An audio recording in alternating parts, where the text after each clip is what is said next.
All right, everybody, hot day and welcome back to Fiscal Fitness. I'm Jason Salas. This is Andrew Borja. What's up, man? Hey. Okay, we think big here at Coast 360, right? Big savings, big return on investment, and we're talking about today big expenses, right? You've talked to and educated me and our audience about the importance of establishing lines of credit. So I've always wondered, is it smarter or better to have multiple small credit cards or one really big credit card with a big credit limit, or just to be modest? And what's the best way to go about that? Well, it generally depends. Every person's different, but for the recommendation, it's better to have at least 3 credit cards. The reason being is the more lines of credit that you have and that you're paying responsibly, the more experience that shows you as a very responsible borrower.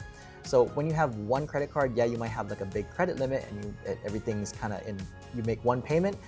It's not seen, because think of it like this, they see that you're responsibly paying 3 accounts rather than just one.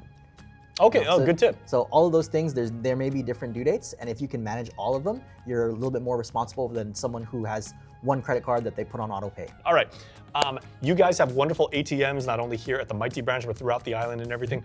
Cash on hand is still a thing. Yes. Even though most of us will pay with like debit cards and credit cards. What is a good limit to have as far as like carrying cash?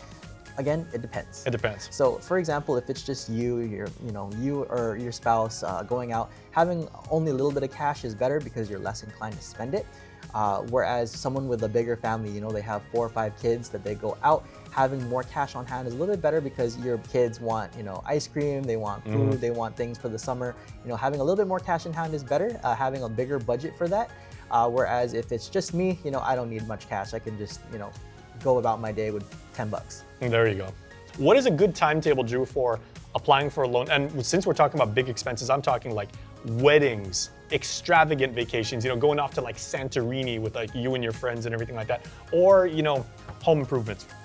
So when it comes to a timetable, knowing that this upcoming big expense is around the corner, get that loan done as soon as possible.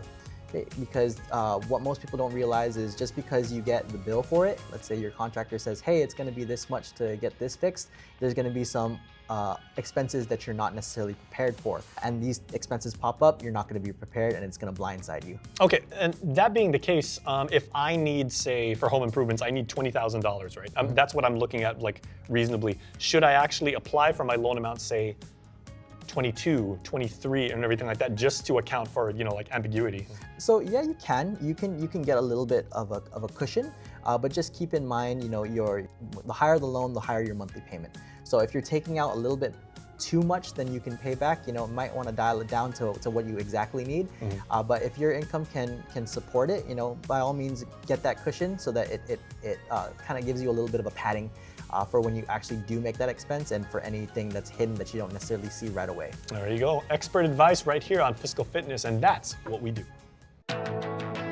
Fiscal Fitness is made possible by our partner, Coast 360 Federal Credit Union. Together we thrive.